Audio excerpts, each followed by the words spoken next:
मेरा personal experience ये है कि पहले आप एक लैंग्वेज थोड़ी अच्छे से सीखो। तो सीखना एक अलग चीज है, उसको जानना एक अलग चीज है, लेकिन बोलना, मुंह पे भाषा का आना, ये काफी स्टूडेंट्स के साथ प्रॉब्लम रहती है कि वो लिखना पढ़ना तो सीख जाते हैं लेकिन बोलना बहुत मुश्किल से आता है। केवल ग्रामर सीखने से तो भाषा नहीं आई ना। मतलब आपने कहीं एडमिशन ले लिया तो इस बात की गारंटी नहीं है आपके सीख के निकलोगे। आपके अंदर से एक जज्बा, एक फायर, एक वो तो होना पड़ेगा।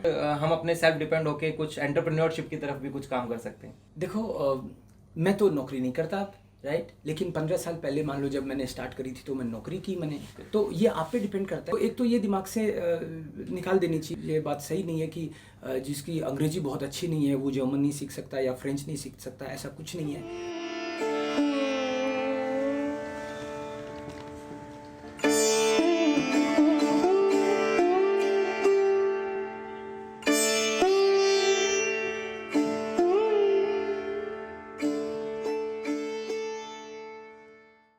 अब बात आती है कि यूरोप में काफ़ी सारी लैंग्वेजेस हैं। कई बार जैसे मैं बड़ा उत्साही था कि मैं बचपन से सोचता था कि मुझे एक नहीं कई लैंग्वेजेस आनी चाहिए।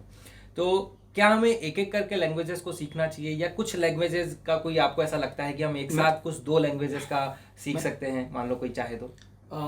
देखो मेरा खुद का एक्सपीरियंस, मैंने जर्मन के अलावा थोड़ी बेसिक चाइनीज भी करी, लेकिन मेरा पर्सनल एक्सपीरियंस ये है कि पहले आप एक लैंग्वेज थोड़ी अच्छे से सीखो, एटलीस्ट बेस B1 लेवल जो है एक, वो आप एक लैंग्वेज का कर लो, उसके बाद में उसके दूसरी बाद लैंग्वेज शुरू करें। करनी चाहिए।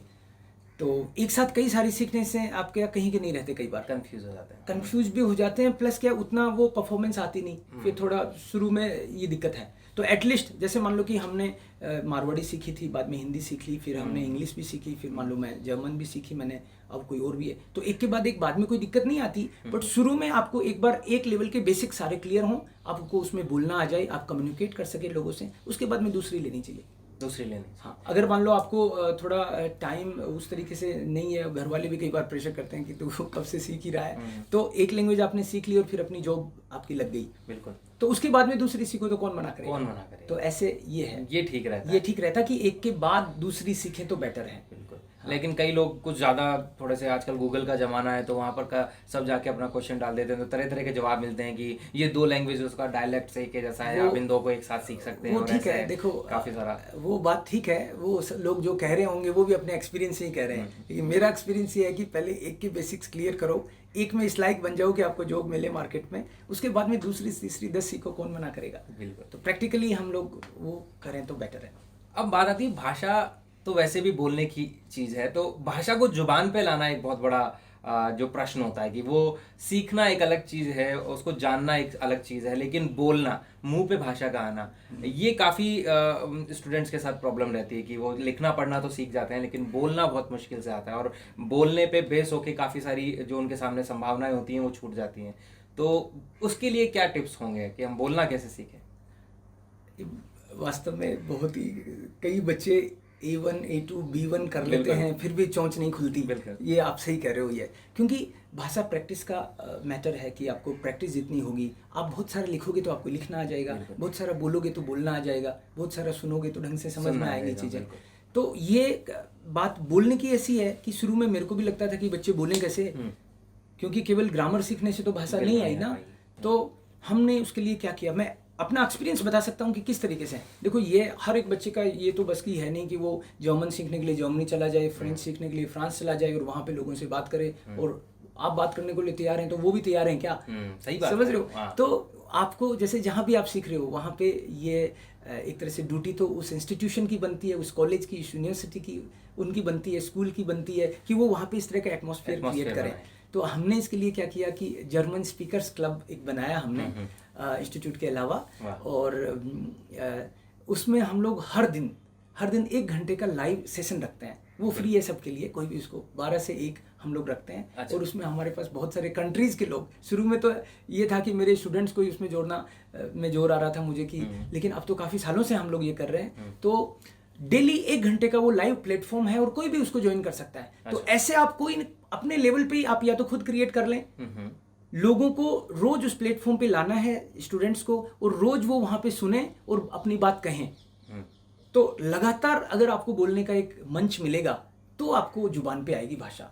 लेकिन वो डर क्या, वो जो अपनी डर लगता है कि मैं कुछ गलत बोल दूंगा तो लोग मुझे जज कर लेंगे, तो या उस तरीके का जो डर तो होता है वो पहले बच्चे दिन कैसे निकालें? तो पहले दिन तो नहीं बोलेंगे ना, वो कॉमन सेंस है कि पहले दिन हर कोई डरेगा, वो अपन समझ सकते हैं उस चीज़ का। इसलिए हमने जो किया, हमारे उस ग्रुप में डेली मान लो कि 30 आते हैं, 40 बच्चे आ रहे हैं, तो उसमें कुछ एक्सपर्ट हैं, मतलब जो बच्चे ऑलरेडी काफ़ी टाइम से सीख रहे हैं, कुछ ऐसे हैं जो 2 महीने से आ रहे हैं, कुछ ऐसे हैं जो 2 दिन से आ रहे हैं। तो जो 2 दिन से आ रहा है उससे हम लोग एक्सपेक्ट नहीं करते वो बोले, लेकिन वो सुन तो रहा है। धीरे धीरे कानों की ट्रेनिंग होने में भी टाइम लगता है, तो वो लगातार एक बार वहाँ आना शुरू करेगा, दूसरों को बोलेगा। तो कभी कभी क्या है कि रोज अलग टॉपिक आएगा, तो कभी उसके इंटरेस्ट का जिस दिन टॉपिक आएगा वो अपने आप को रोक ही नहीं पाएगा अगर वो लगातार आ रहा है। तो ऐसे धीरे धीरे थोड़ा थोड़ा बोलते बोलते वो कब मेन धारा में आ जाएगा, स्ट्रीम में आ जाएगा, उसको पता भी नहीं चलेगा। बट ये है कि आपको उसका सिस्टम का पार्ट होना होता है और लगातार मोटिवेशन रखना है बोलने का। मतलब आपने कहीं एडमिशन ले लिया तो इस बात की गारंटी नहीं है आपके सीख के निकलोगे। आपके अंदर से एक जज्बा, एक फायर, एक वो तो होना पड़ेगा, उसके बिना कैसे बात बनेगी। बिल्कुल। तो वही बात है कि आप जब लैंग्वेज सीख रहे हो, जहाँ भी सीख रहे हो आप, इससे फर्क नहीं पड़ता आप कहाँ सीख रहे हो, लेकिन एटमॉस्फेयर वहाँ क्रिएट हो पा रहा है कि नहीं, वो इंपॉर्टेंट है। तो आप उसको अपनी दिनचर्या में इस तरह से लाओ कि भाई रोज ही मेरे को कुछ तो लिखना है। भाषा अगर मान लो मेरे 24 घंटे निकल गए, मैंने कुछ लिखा नहीं, मैं कुछ बोला नहीं, मैंने कुछ सुना नहीं, तो फिर इसका मतलब आप कहीं की भाषा सही बात है, मतलब फिर वो जज्बा नहीं है आप। हाँ, वो सिस्टम आपको लाना पड़ेगा, उसका पार्ट बनना पड़ेगा और मोटिवेशन दिखाना पड़ेगा। अब बच्चे कब से सोचें, मतलब स्कूल लेवल पे हैं, कुछ कॉलेज लेवल पे हैं, कुछ कई बार इतना आगे बढ़ चुके होते हैं, इतने तरीके से उम्र भी बढ़ चुकी होती है, मतलब ऐसा कौन सा सही समय है जब आप अगर शुरू करते हैं विदेशी भाषाओं को सीखना, तो एक सही समय पे आप पहुंच जाएंगे अपने करियर पे? जब जागे तभी सवेरा। वैसे तो सही बात है। तो मैं जब भाषा सीखी तो मैं ऑलरेडी 25 साल का था। तो मैं जब पुणे गया, राइट, मैंने तो घर वालों को बता के भी नहीं गया था, अभी सुन रहे हो क्या होता वो। तो उस टाइम पे तो मैं चुपचाप ही गया था ना, क्योंकि मैं नौकरी करता था घर से बहुत दूर, 15 घंटे का रास्ता था मेरे घर से। तो घर वालों को तो पता भी नहीं था कि मैं जर्मन सीखने पुणे भी चला गया हूँ क्या शुरू में। तो जब जागे तभी सवेरा मैंने इसलिए बोला क्योंकि 25 साल का मैं वहाँ जब गया, ऑलरेडी मैं एक मीडिया हाउस में एक डिस्ट्रिक्ट का हेड था एक तरह से। तो जब मैं वहाँ गया तो वहाँ पे मेरे को कुछ मित्र मिले और उन्होंने कहा कि अरे यार अब आए हो आप, बहुत लेट हो तो मतलब उनका भाव ऐसे था कि अब तो लंका ही लूट चुकी है। तो मैंने भी देखा यार 25 साल का तो काफी लेट हो गया शायद मैं। मैंने कहा यार कोशिश करेंगे, आप लोग भी तो अभी कर रहे हो, मतलब आप कहीं दूसरी जगह थोड़ी हो, आप भी तो यहाँ सीख ही रहे हो। आप मेरे से 2 महीने पहले आए होंगे, 6 महीने पहले आए होंगे। तो कब सीखे, एक्चुअली क्या आपके अंदर मोटिवेशन सीखने का जज्बा है, आपको कब लगता है। मैं 25 साल का था तो लोगों को लगता था मैं लेट हो गया। अब 15 साल से मैं इस फील्ड में हूँ तो मुझे लगता है कि कोई 15 साल बाद में भी आएगा तो भी वो लेट नहीं है, कोई 40 साल बाद में आएगा। जो अभी जन्मा नहीं है वो आज कैसे सीख सकता है। तो वो तो आप पे डिपेंड करता है कि आपके मन में उस मतलब क्या करना है आपको सोचना पड़ेगा। अब विदेशी भाषा में जाना है तो लेट कुछ नहीं होता, आपको मतलब खुद को लगना चाहिए कि मुझको सीखना है। तो एक 12वीं के बाद में अगर जो लोग सीखते हैं, मेरे को लगता है कि वो फोकस्ड होकर कर पाते हैं, क्योंकि उसके बाद में उनको जॉब मिल सकती है। या ग्रेजुएशन के बाद में जो करते हैं वो ज़्यादा फोकस्ड होकर सीखेंगे, मेरा ये मानना है। तो या तो ग्रेजुएशन करते टाइम पे या फिर ग्रेजुएशन करते ही, ताकि उनका अलग से समय खराब नहीं हो। तो मैं बस 2 क्वेश्चन और आपसे लूँगा। समराइज करते हैं कि महिलाएं अपन ने बात करी थी उनको लेके, गृहिणियों को लेके, और हिंदी माध्यम के छात्र जो कि गाँव से आ रहे हैं और हिंदी से पढ़ाई करी है, उनके अंदर ये डर होता है। तो मैं आपका जवाब इन सबको मिला के हो कि लड़कियां अगर इस चीज़ को सीखती हैं और गांव से आने वाले लोग इनको सीखते हैं सडनली, मतलब बेसिकली हम कहें तो जो थोड़ा सा समझ गया आपका। मेरे को लगता है कि आप ये पूछना चाह रहे हो कि विदेशी भाषा सीखने का काम तो सोफिस्टिकेटेड लोगों का है, बिल्कुल, हाँ। जो शायद ऊपर से उतर के कहीं आते होंगे। बिल्कुल, हाँ। मैंने बोला कि मैं एक बहुत ही छोटी जगह से हूँ। मैं जयपुर में आके मैंने हिंदी सीखी। हमारे वहाँ तो सब मारवाड़ी बोलते हैं, मैंने हिंदी सीखी, एडमिशन लेके, फिर इंग्लिश सीखी, फिर जर्मन सीखी। तो गाँव का और ऐसा कुछ नहीं होता, हिंदी मीडियम का ही बैकग्राउंड रहा मेरा, राइट। तो स्कूल में भी तो एक तो ये दिमाग से निकाल देनी चाहिए, नहीं रखना चाहिए दिमाग में, क्योंकि इस बात में ये बात सही नहीं है कि जिसकी अंग्रेजी बहुत अच्छी नहीं है वो जर्मन नहीं सीख सकता या फ्रेंच नहीं सीख सकता, ऐसा कुछ नहीं है, राइट। आपका मोटिवेशन है तो आप सारी चीज़ें सीख लोगे, है ना। तो गांव के बच्चे तो बिल्कुल नहीं डरें, राइट। मैं सीख सकता हूँ तो कोई भी सीख सकता है, राइट।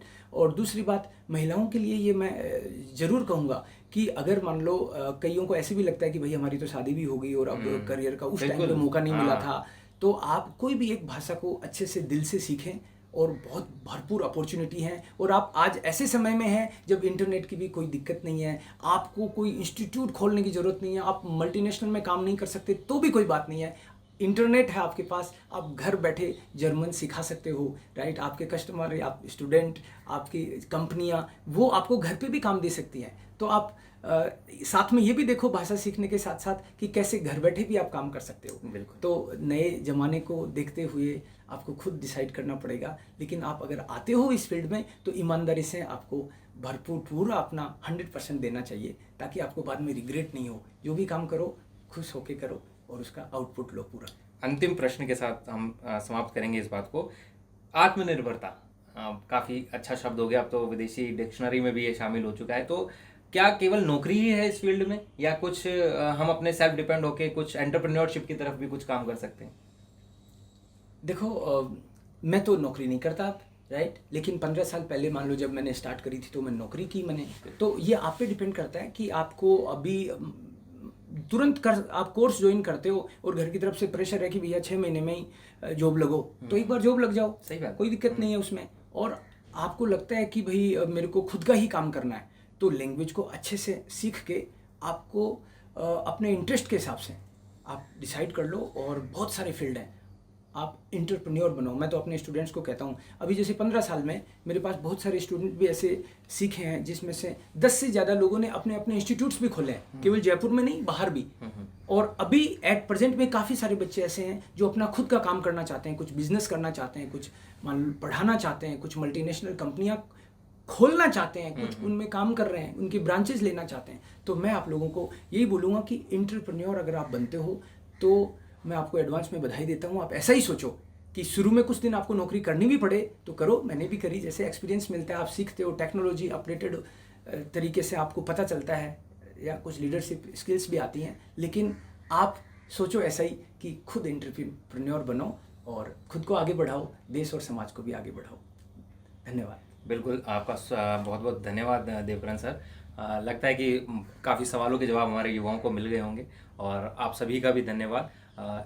किसी भी तरीके की जानकारी के लिए चाहें तो आप ग्रासरूट मीडिया फाउंडेशन से संपर्क कर सकते हैं, और इस क्रम को यहीं समाप्त करते हैं। अगले के लिए आपको स्वागत, नमस्कार।